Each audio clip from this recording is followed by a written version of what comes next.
more urgently. We're in a state that God himself blessed. We have more resources and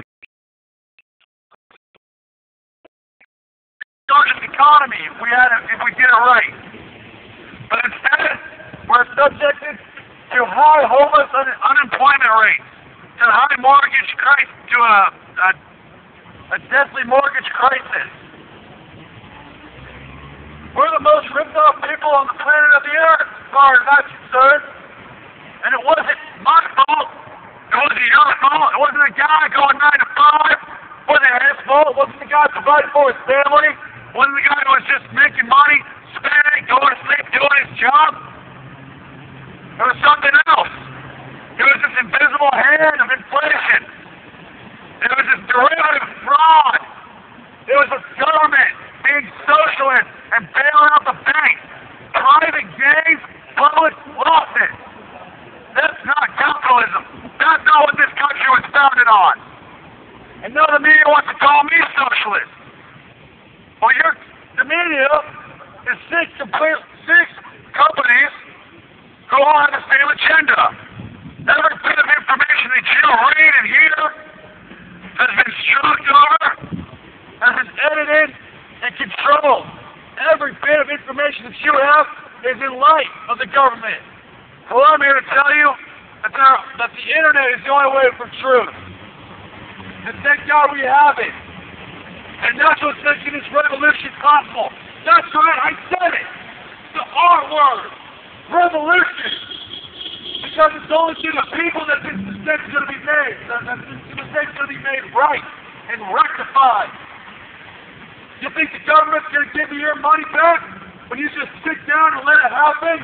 Hell no! When has that ever happened in history? Never! Never. I don't want free money. I'm a capitalist. I'm a hard-working American. But you know what I want? I want retribution for the money stolen. It was stolen from us. And they don't want you to know the real cost of it.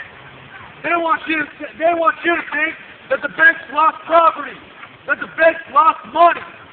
They didn't lose money. They didn't lose property. Nearly 3/4 of what we're paying for is derivatives.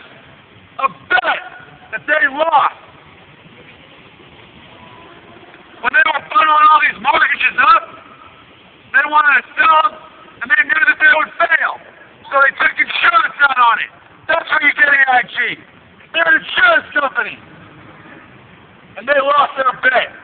And my pocketbook went to cover them. That's socialist. You should call AIG socialist.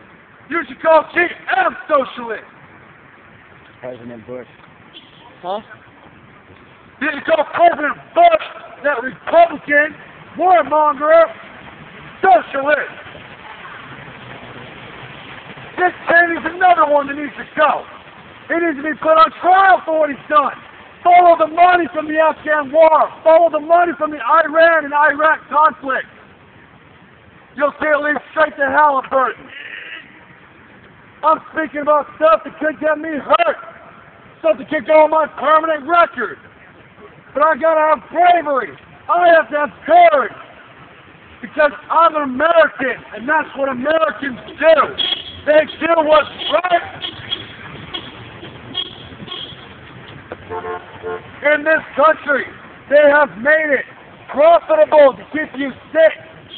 They have made it profitable to keep you stupid. They have made it profitable to keep you unwise in financial matters, in civic matters. Louder. Huh? It's going dead a little bit. I think it is. Nobody should make a profit off of keeping people sick. I'm talking about the health insurance companies. I'm talking about the poison in the food. I'm talking about the government subsidies for fast food, which is poison. I'm talking about caffeine, which is the most addictive substance on earth. I'm talking about nicotine,